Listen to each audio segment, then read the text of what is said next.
โ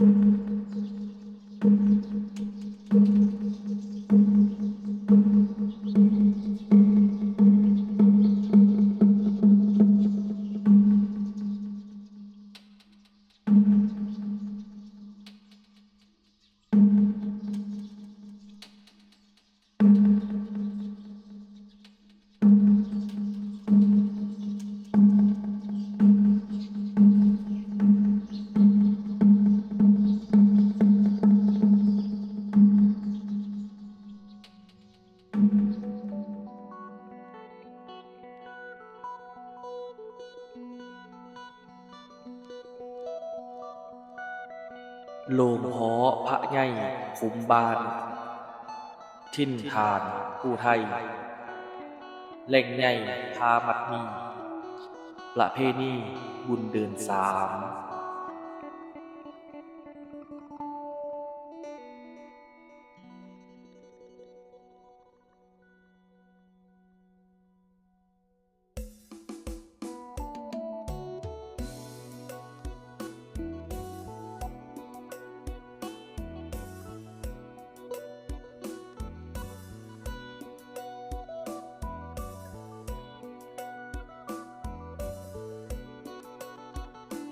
โ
2 จุด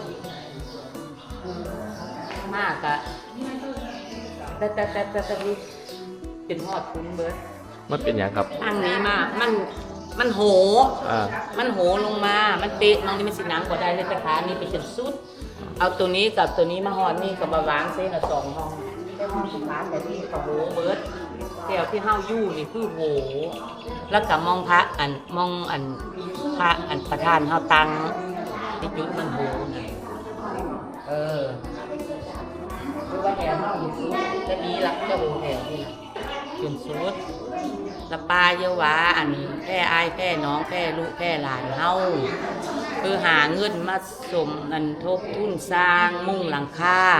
ศาลาการเปิดเล่นเฮาให้มันดูดีขึ้นไปอีกเอามากก็ขอลูกขอหลานให้มาสร้างพุทธน้ำบ่อข้อศาลาบุญบ่อยู่ไสอยู่ในวัดเฮานี่บ่ได้ไปหาไก่บุญนะเพราะอยู่ไกลๆเฮานี่บ่สนะแต่สิเอาแล้วก็อยากหาลูกหาหลานขอน้ำจิตน้ำใจใส่ศรัทธาเฮาเอามาบูรณะวัดว่าอารามเฮาเพื่อลูกเพื่อหลานต่อไปถ้าเฮามากระเทาแล้วสิหามาต่อทุนกับบ่ได้มันหามาแล้วมันมื้อที่แรกกับกระเบิงกับมันโหแล้วกับโลกับเธอที่2นี่คันไม่ได้มุ่งอินนี่เธอที่3ศาลาหลังนี้นะครับบ้านนี้ลูกหลานนี่แล้วสิพากันสานต่อไปเมื่อนาพาอายพาน้องพาปาพาลุงเฮ็ดหาเงินหาค่ำลูกหลานเฮาอยู่ไสก็คือติดต่อไปอยากสร้างศาลานำเฮาผู้ใจบุญสุนทานผู้สิกินสิท่านสิสร้างสิสาเพิ่นก่อไว้ให้แล้วเฮาก็มาบูรณะเอามาบูรณะมาอุปถัมภ์เอามาก่อมาสร้างมาปรับปรุงขึ้น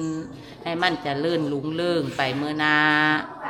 ซุมปลาซุมลุงที่เท่าเลยเด้เจ็ดล่ะเลขเจ็ดออกมาเบิ่คู่คนละรุ่นนี้น่ะรุ่นคือเพิ่นสร้างผ้าเฮาสร้างเพิ่นก็ไปเบิดแล้วยังแต่รุ่นสู่อีปากระโตได้สิได้รับผิดชอบอบตผู้ใหญ่บ้านกำนันหรือนายกอบตเพิ่นสิพาเฮาบริหารกับลูกหลานไปเมื่อนานนี่ละพาปาพาลุงพาน้องพานุงพาลูกพาหลานเอ็ดต่อไป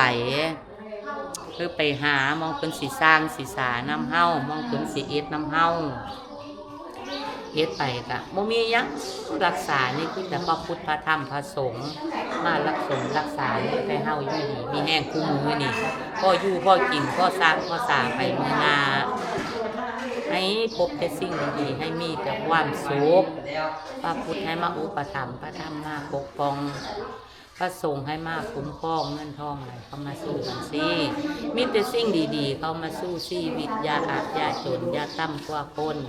อย่าจนกว่าไผ่คิดสิ่งใดให้ได้สมมุ่งมาตรปรารถนาให้คุณพระพุทธพระธรรมพระสงฆ์หลวงปู่ใหญ่เฮาให้มาปกปักรักษาผู้อยู่แล้วกับผู้ไปหาเงินหาค่ำไปให้ได้สมมุ่งมาตรปรารถนาให้ได้มาก็มาสร้างมาปรับมาปรุงศาลาการประเล่นเฮาเด้อหลานเด้อ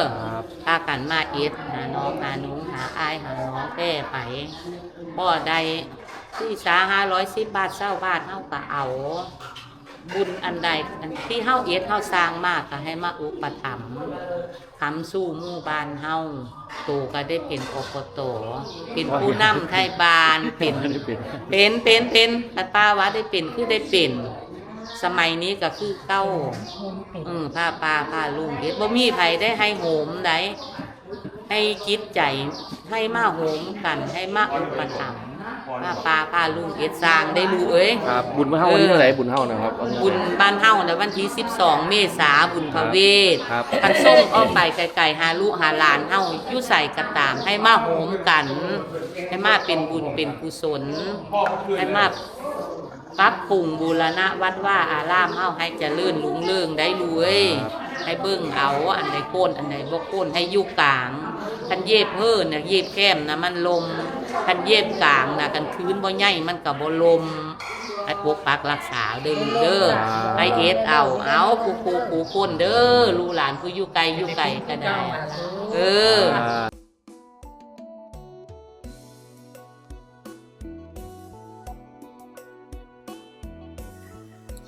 อยากขอโซ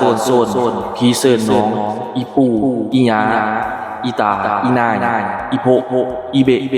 สุขูสุคนมาโฮมเพชรเวียนพระเวทมหาศาสตร์และพระป่าสามัคคีในวันที่12 เมษายน 2569 เป็นโฮมจุดประสงค์หาเงินสมทบเปลี่ยนหลังคาศาลาการประเรียนวัดบุพารามบ้านนาดอกไม้เฮา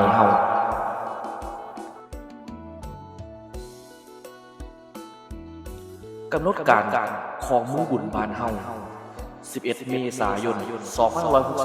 2569 มีซอยดาว มีระวงชาวบ้าน มีการแห่อุปคุตในตอนกลางคืน และแห่เข้าพันกร 12 เมษายน 2569 เป็นโฮมมาเบิ่งขบวนแห่พระเวสสันดรเข้าเมืองมีขบวนกองยาว ตอนแรกมีมหรสพครบกันตามประเพณีหมอลำสิงมาฟังเทศน์13 กันแห่เข้าพันกร 13 เมษายน 2569 มีการแห่กันร้อนแห่ต้นเงินจากคุมต่างๆของพี่น้องบ้านเฮามีการล้างบ้านของพี่น้องบ้านป่าซ่าหน้าดอกไม้